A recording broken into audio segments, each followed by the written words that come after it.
আসসালামু আলাইকুম। বাংলাদেশ বেতার, রাজশাহী। স্থানীয় সংবাদ পড়ছি নূরজাহান বন্যা। আসন্ন নির্বাচন সুষ্ঠু, গ্রহণযোগ্য ও নিরপেক্ষ হওয়ার প্রয়োজনীয়তা তুলে ধরে সুশাসনের জন্য নাগরিক সুজনের সম্পাদক ড বদিউল আলম মজুমদার বলেছেন, নির্বাচন নিরপেক্ষ ও গ্রহণযোগ্য করার জন্য প্রয়োজন নির্বাচন কমিশনের গঠনমূলক পরিবর্তন। সচেতন, সংগঠিত ও সোচ্চার জনগোষ্ঠী গণতন্ত্রের রক্ষা কবচ। এই প্রতিপাদ্যে রাজশাহীতে আয়োজিত গণঅভ্যুত্থানের আকাঙ্ক্ষা, সংস্কার ও নির্বাচনী ইশতেহার শীর্ষক বিভাগীয় সংলাপে তিনি একথা বলেন। আজ রাজশাহী নগরীর একটি রেস্তোরাঁর কনফারেন্স রুমে সুজনের রাজশাহী জেলা ও মহানগর কমিটি এই সংলাপের আয়োজন করে। তিনি বলেন, রাজনৈতিক দলগুলোকেও পূর্বের মানসিকতা থেকে বের হয়ে আসতে হবে। দলীয় তোষামোদকারী বাদ দিয়ে যোগ্য ও এলাকায় গ্রহণযোগ্য রাজনীতিবিদদের মনোনয়ন দিতে হবে।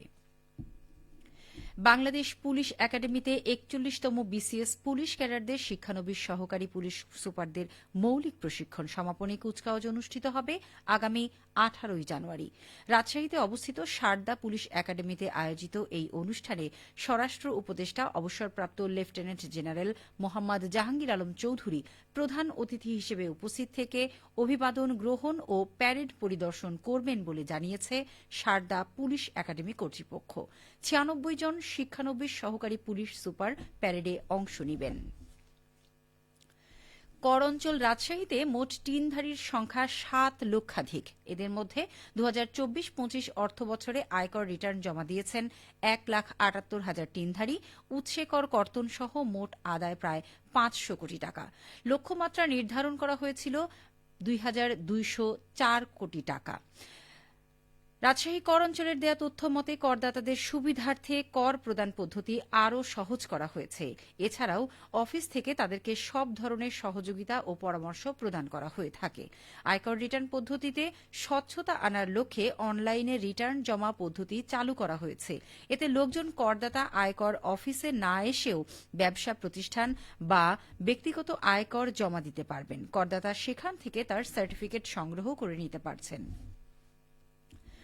নওগাঁয় সীমান্ত পরিবার কল্যাণ সমিতি ১৬ বিজিবির উদ্যোগে শীতার্ত মানুষের মাঝে শীত বস্ত্র বিতরণ করা হয়েছে।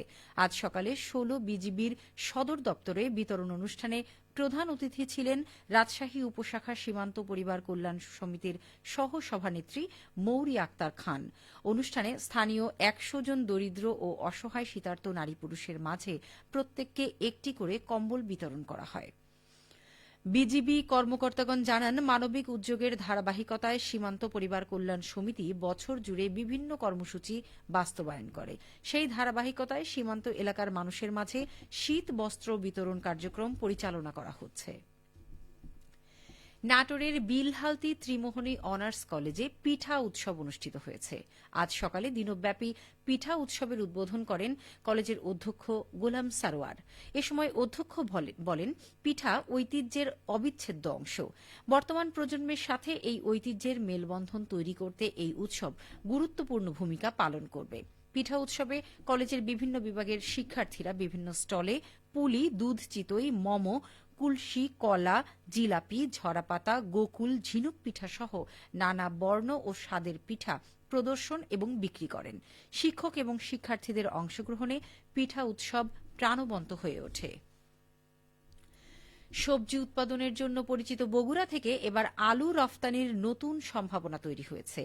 ফুলকপি, বাঁধাকপি ও কাঁচামরিচের পর চলতি মৌসুমে জেলায় উৎপাদিত আলু মধ্যপ্রাচ্য, সিঙ্গাপুর ও মালয়েশিয়া সহ ৭টি দেশে রফতানি হচ্ছে। স্থানীয় ব্যবসায়ী ও রফতানিকারকরা এ মৌসুমে প্রায় ১০,০০০ টন আলু রফতানির লক্ষ্যমাত্রা নির্ধারণ করেছেন। সংশ্লিষ্ট সূত্রে জানা গেছে, সৌদি আরব, বাহরাইন ও সংযুক্ত আরব আমিরাতের দুবাই সহ মধ্যপ্রাচ্যের কয়েকটি দেশ ছাড়াও সিঙ্গাপুর, মালয়েশিয়া ও নেপালে বগুড়ার আলু ও অন্যান্য সবজি পাঠানো হচ্ছে।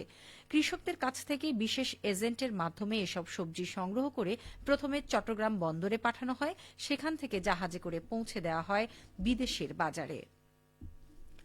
সবশেষে আবহাওয়া।